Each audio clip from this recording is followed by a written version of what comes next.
entendemos por reforma um movimento dirigido pelo Espírito de Deus, ocorrido entre 1300 e 1600, visando fazer desabrochar a verdade bíblica que naqueles dias estava quase que totalmente oculta. A igreja da época era totalmente apóstata, apesar de usar o nome de cristã. Os homens da religião, em sua maioria, visavam tirar proveito próprio de sua posição, vivendo para os prazeres. Esta igreja desconhecia a doutrina da salvação pela fé no Senhor Jesus. Seus ensinos eram boas obras para a salvação, perdão dos pecados através de indulgências, por serviços prestados à igreja ou por dinheiro, submissão cega à autoridade clerical, proibição da leitura das sagradas escrituras pelo povo e a idolatria. É verdade que nem todos os que colaboraram com a reforma o fizeram, por motivos espirituais, houve aqueles que aproveitaram as circunstâncias para se livrarem do jugo papista. É possível, e até provável, que não concordemos com certas doutrinas ensinadas pelos reformadores, porém, reconhecemo-los como instrumentos nas mãos de Deus para mostrar a sua graça salvadora por seu Filho, o Senhor Jesus Cristo. Os jovens crentes de hoje, quando ouvem o canto da sereia, dizendo, nós também lemos a Bíblia, somos todos irmãos, sejamos ecumênicos, muitas vezes ficam sem resposta a tais afirmações. Ao ouvir esta série de história, os ajudará a compreenderem a falsidade e a hipocrisia do romanismo. Neste vídeo vamos tratar de João Calvino, o reformador de Genebra. Nascido em Noyon, na Picardia, uma região da França, no dia 10 de julho de 1509, Calvino achou-se, desde a infância, de posse de tudo quanto podia desenvolver-lhe o extraordinário talento que tinha. Foi criado e educado com os filhos da nobre família dos Montmorency. Aos 14 anos foi para Paris, matriculando-se do Colégio de La Marche, cujo diretor era Cordier, eminente homem de letras. Depois frequentou o Colégio de Montaigne, dedicando-se ao estudo da filosofia e de línguas, no que progrediu notavelmente. Já estava habilitado a estudar o Novo Testamento na língua original. Conhecia o latim a fundo e o estilo de suas obras escritas nesta língua geralmente tem sido muito admirado. Do hebraico sabia o suficiente para compreender as escrituras do Antigo Testamento. A conversão de Calvino foi rápida e pode ser atribuída a dois fatores: o estudo das Escrituras com a influência de amigos que viviam em comunhão com Cristo e o bom testemunho de muitos membros da Reforma que deram ao sofrerem de perseguição. Calvino havia sido o que se chama um bom católico romano e, tanto por sua natureza quanto pela educação que receberá, acatava muito a autoridade e era pouco propenso a libertar-se daquilo que lhe havia sido imposto. Os acontecimentos, porém, tinham-lhe mostrado que a reforma da Igreja não podia ter lugar dentro dela. Ao mesmo tempo, o seu espírito, esclarecido pela palavra de Deus, não se sentia satisfeito com uma religião que constava principalmente de exterioridades. A luz que pelo céu foi acesa no coração do moço doutor, não tardou em adquirir um brilho intenso. Calvino agregou-se aos luteranos de Paris e expôs em suas assembleias a palavra de Deus, que para eles tinha tanta novidade e era tão preciosa. Segundo conta a tradição, ele tinha por costume terminar todas as suas pregações com as seguintes palavras: se Deus é por nós, quem será contra nós?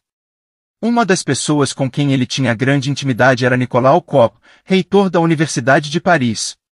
Aconteceu que, chegada certa época do ano em que Nicolau tinha de fazer um discurso, alguns amigos de Calvino sugeriram-lhe a ideia que este discurso fosse preparado por Calvino.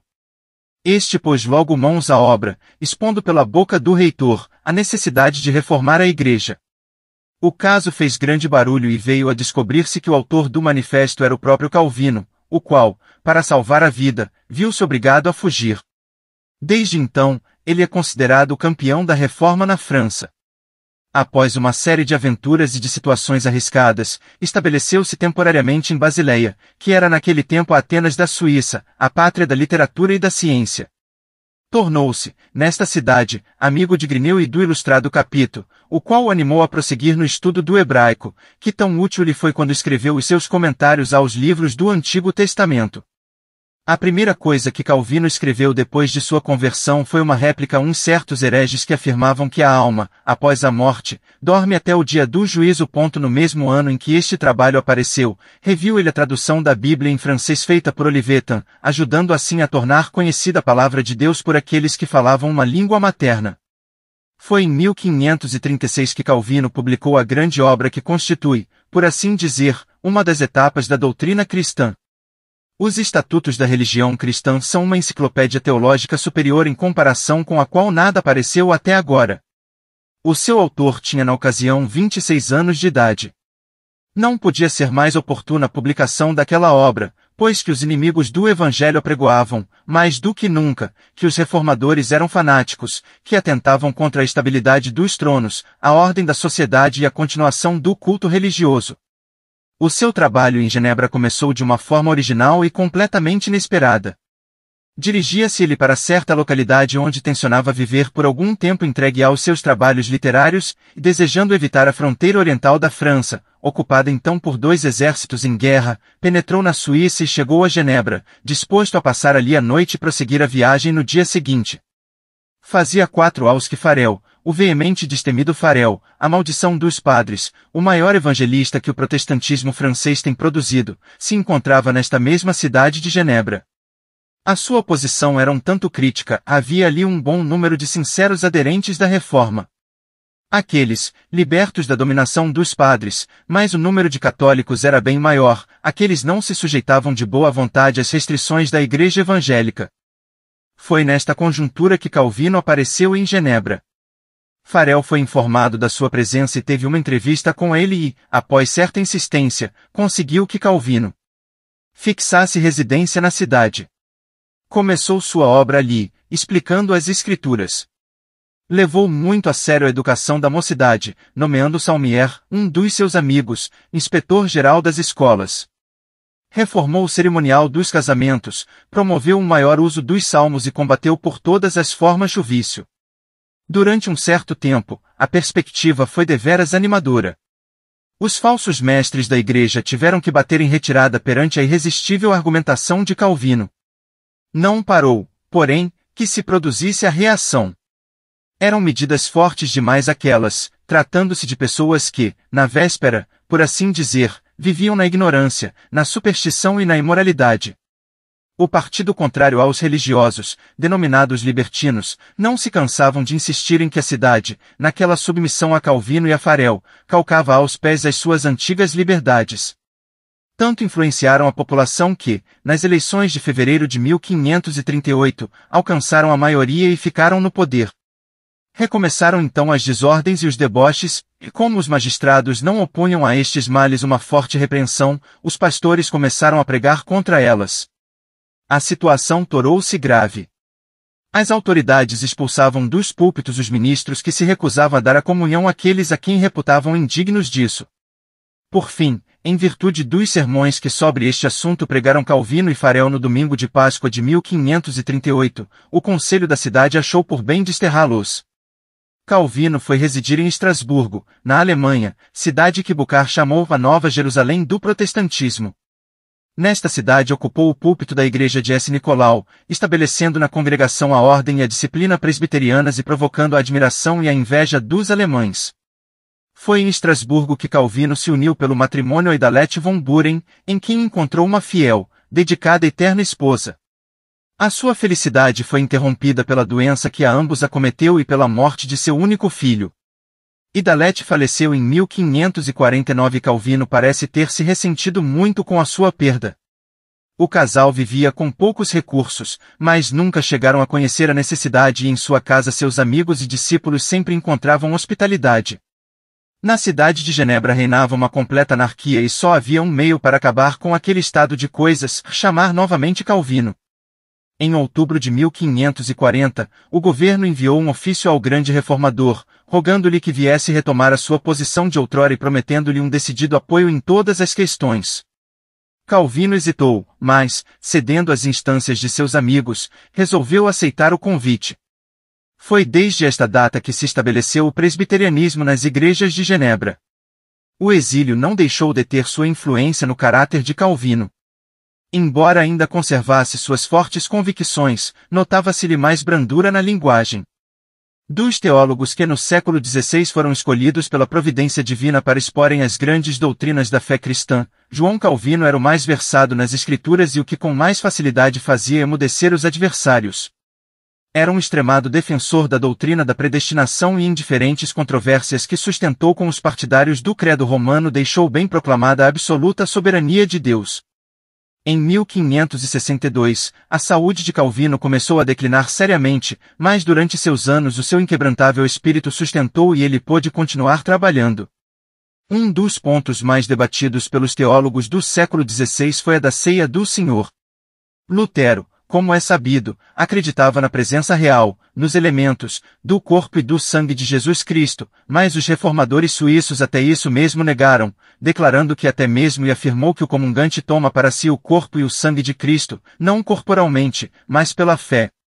E é esta doutrina que tem sido geralmente aceita pelas igrejas reformadas. No dia 27 de março foi transportado para a Câmara do Conselho e, com aquela placidez que sempre demonstrou em tudo, propôs um reitor para a universidade. A seguir, tirou o barrete e agradeceu aos senadores a bondade e a consideração com que o haviam tratado sempre, terminando com estas palavras, que fizeram chorar a Assembleia: é esta a última vez que aqui venho. O grande reformador expirou no dia 27 de maio de 1564, cobrindo-se de luto toda a cidade. Todas as classes o prantearam, pois que a sua morte representava uma verdadeira perda para Genebra. De acordo com o seu desejo, teve um enterro muito modesto e nem sequer uma lápida foi levantada no lugar onde as suas cinzas repousam. Ao finalizar, vamos ver em que consiste este movimento chamado de Virmãos? Para muitos dos seus amigos cristãos, eles aparecem como figuras indistintas, um pouco exóticas, possuídas de um forte desejo de permanecerem anônimos, e sem pretensões de serem reconhecidos como denominação vasta e influente. Tem muitos salões de reunião, mas nenhuns profusamente decorados, ou arquitetônicos templos de adoração. São normalmente vistos como cristãos bem-intencionados, mas desprovidos de história, e dificilmente de qualquer identidade.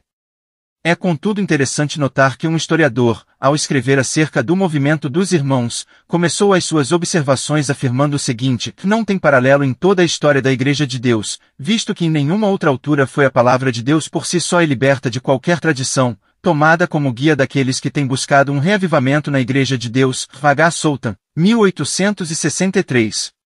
Muitas pessoas considerarão a afirmação acima como algo de extravagante, mas verifica-se que ainda hoje os irmãos aderem muito de perto à palavra de Deus, e buscam ser primariamente guiados por essa palavra. Assim, a pergunta tem que ser feita: como surgiu este movimento? Onde começou?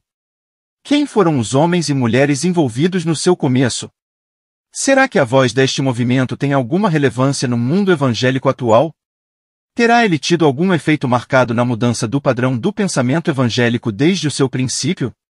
De forma a poder responder a todas estas perguntas com profundidade, seria necessário ter-se ao dispor mais tempo e material do que este escritor possui.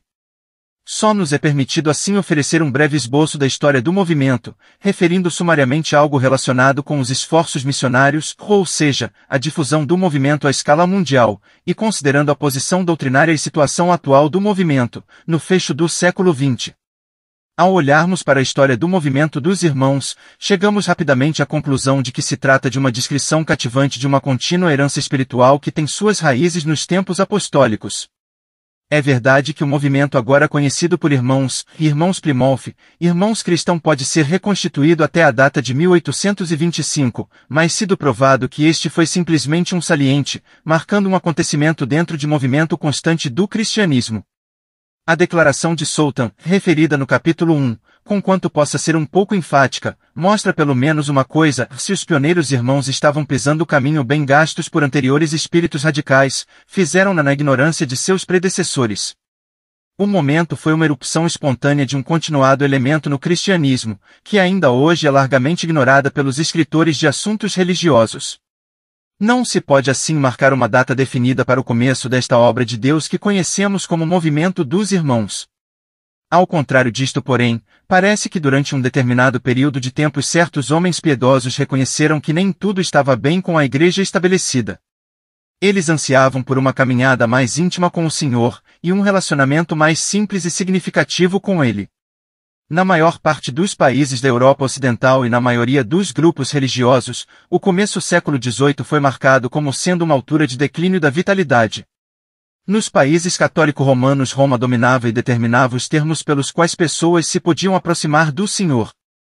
Nos países protestantes estava-se na idade da razão, e todas as formas de fervor religioso eram consideradas perigosas e degradantes. Os pioneiros irmãos foram de muitas formas uma reação contra a atitude dominante e ditadora do catolicismo romano, e a inércia e superficialidade do protestantismo em geral. Não há nenhuma dúvida que eles estavam na vanguarda da reforma radical. O seu movimento, cristalizando à volta de líderes de personalidade e influência, focalizou algumas das tendências que tinham estado presentes em todos os desenvolvimentos desde Wycliffe, F.R. Coad. Ele juntou uma alta insistência na conduta santa, a um apelo direto às Escrituras, acima da cabeça de qualquer e toda autoridade existente, a rejeição de ditaduras ministeriais, o conceito da Igreja como comunhão e unidade de todos os crentes, e a libertação dos dons em todos os membros da congregação. Homens como Anthony Norris Groves, J. N.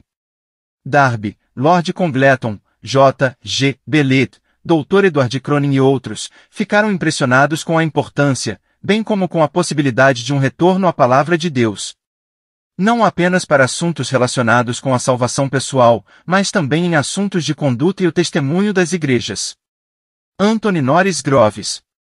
Em 1827, Anthony Norris Groves, um dentista de Plymouth, encontrava-se em Dublin, Irlanda, estudando no Colégio Trinity.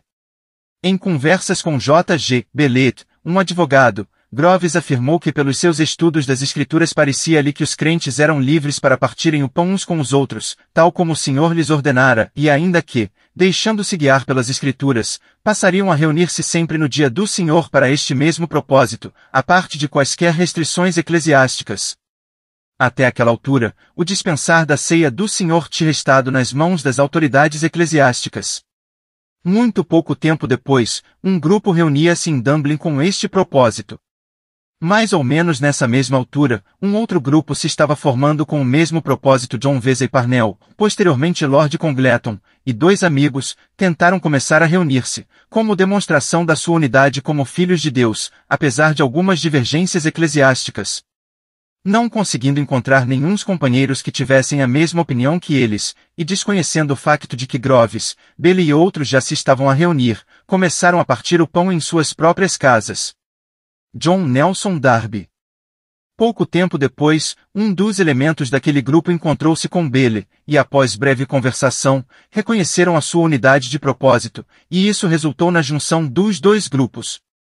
Nesta altura, Groves tinha saído da Inglaterra, mas um jovem clérigo irlandês, John Nelson Darby, se tinha entretanto juntado ao grupo.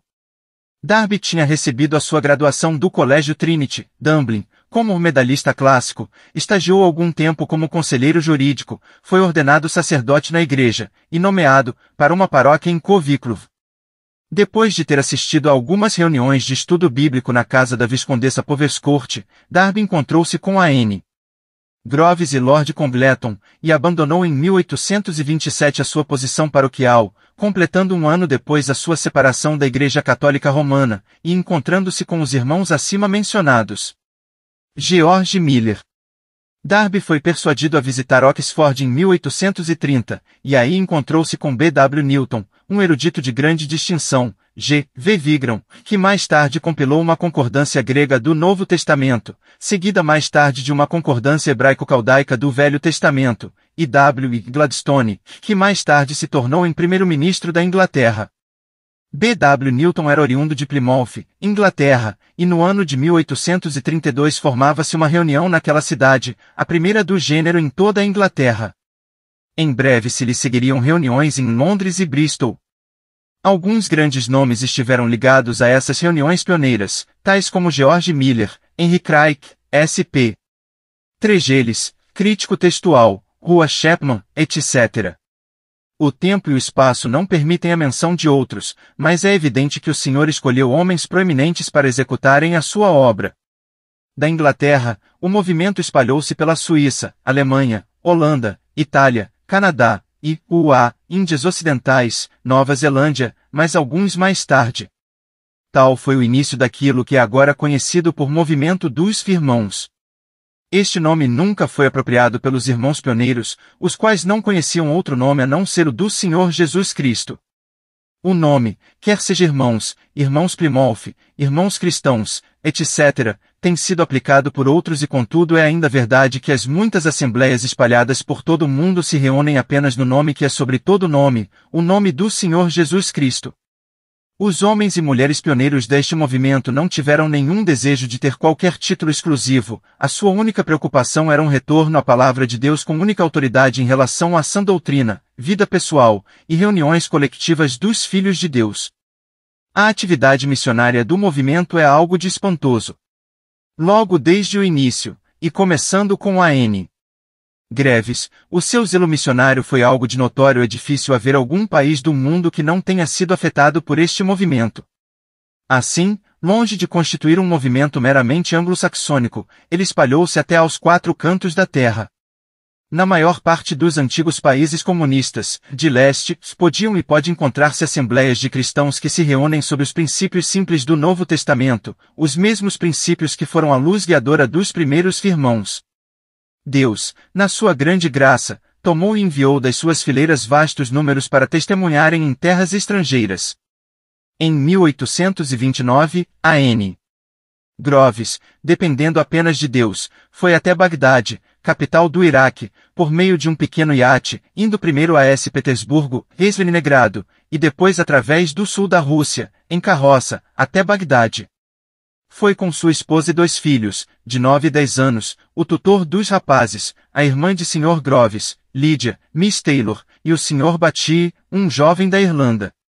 Depois de terríveis contratempos, começaram a trabalhar em uma região que estava sendo devassada pela praga bubônica.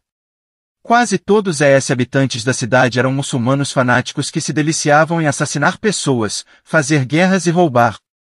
Durante aquele tempo, Mary Groves morreu atingida pela praga, bem como o pequeno bebê que lhes tinha nascido. Mais de 30.000 pessoas pereceram naquela terrível doença. Durante todo aquele tempo Groves tinha se mantido fiel ao seu senhor, dependendo dele apenas para suprir as suas necessidades. De Bagdade, Groves foi até a Índia, e estabeleceu ali o trabalho no Delta Godavari. Visitando Inglaterra em 1853, ficou enfermo, e passou à presença do seu senhor na casa de George Miller, em Bristol, com a idade de 58 anos. Groves era um exemplo típico dos velhos pioneiros, aqueles que através de labutas autoimpostas e sacrifícios levaram o evangelho a muitas terras, estabelecendo assembleias de povo de Deus, e dando muitos o seu todo, e mesmo até suas vidas por amor ao evangelho. A obra no continente europeu tinha sido ajudada por uma viagem evangelística na Espanha, em 1832, conduzida por R.C. Chapman. Mais tarde, isso foi acompanhado e seguido por ensinadores, e depois de 1869 a obra desenvolveu-se em Barcelona, Madrid, e na província da Galiza. Cerca de 1870, a obra desenvolveu-se também em Portugal, e tornou-se um dos maiores grupos evangélicos no país. Um trabalho interessante começou na Itália, sob a liderança de Conde Piero Guicciardini, cabeça de uma das mais antigas e famosas famílias em Florença.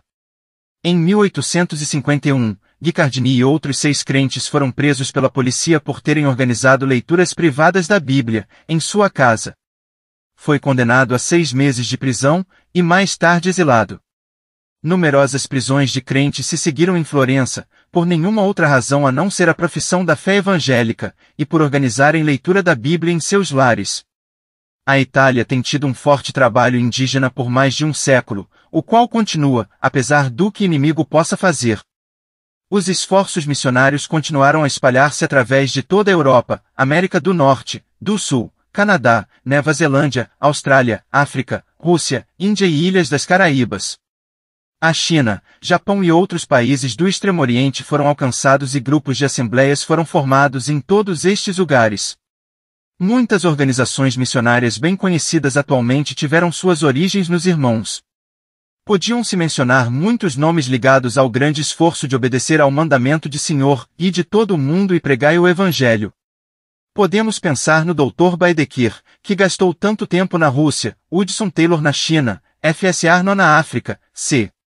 Bull no Tibete, ao lado dos que já foram mencionados, e muitos mais que deixaram suas casas e familiares, sacrificando-se, em simples obediência ao mandamento do Senhor.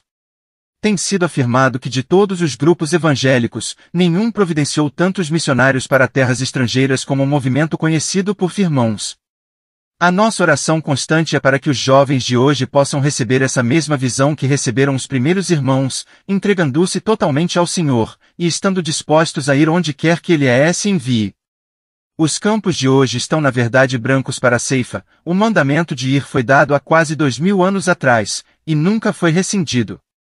Há tantas portas abertas, tantas almas partindo para a eternidade sem Cristo, que desculpa teremos nós para apresentar ao Senhor por não termos saído para alcançar os perdidos? Jovem cristão, não esperes que os homens te enviem, olha somente para o Senhor, e confia nele completamente para a direção e para o suprimento de todas as tuas necessidades. Não compareças perante o tribunal de Cristo de mãos vazias. Nesta sessão, tentaremos contemplar brevemente a posição doutrinária do movimento dos irmãos, e considerar a posição corrente. Não tem faltado ao movimento os seus críticos e detratores, mas poucas pessoas espirituais poderiam negar que não tenha sido uma tentativa honesta de retorno às Sagradas Escrituras, e que tenha em certa medida atuado como um sair da terra para pôr em xeque a apostasia da cristandade moderna. Os antigos crentes em Dublin e Plymouth voltaram ao Novo Testamento para sua direção. Eles não perguntaram, que diz Roma, ou, que pensavam os pais da igreja, mas sim, que diz Espírito Santo através da palavra. Aqui estava o princípio vivo, a base para cada reavivamento autêntico que tem tido lugar, um retorno à palavra de Deus. Havia uma simplicidade de coração quase que ingênua em resposta à leitura da Bíblia, e que conduzia a uma completa devoção a Cristo como cabeça da igreja. Isto conduziu em troca a um reconhecimento da unidade do corpo de Cristo, a presença do Espírito Santo, o sacerdócio de todos os crentes e as implicações da unidade cristã.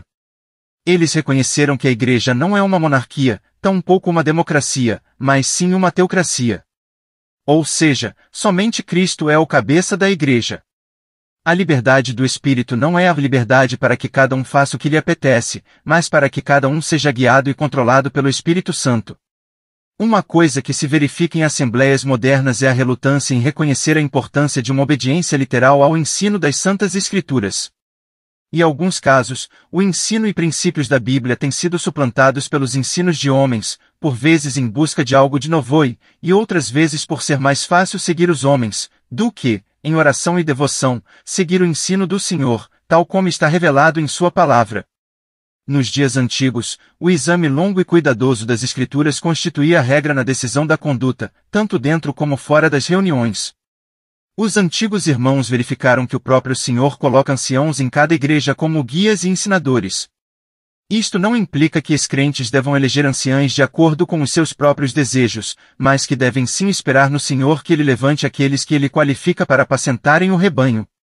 Os santos irão reconhecer aqueles a quem o Espírito Santo tem chamado, e submeter-se a eles no Senhor. Os antigos irmãos também puderam ver pela Escritura que cada assembleia louca devia ser independente das outras no governo da igreja, não estando ligadas por estruturas denominacionais ou políticas eclesiásticas, mas sendo livres para reconhecerem outras assembleias como parte da grande grela de Cristo, quando vistas nessas assembleias evidências da presença de Cristo. Nas antigas reuniões dos irmãos, a prática de batizar os crentes na altura da sua confissão de fé no Senhor Jesus, tal como é ensinado e exemplificado no Novo Testamento, foi iniciada, e tem sido continuada até hoje nas assembleias, através de todo o mundo.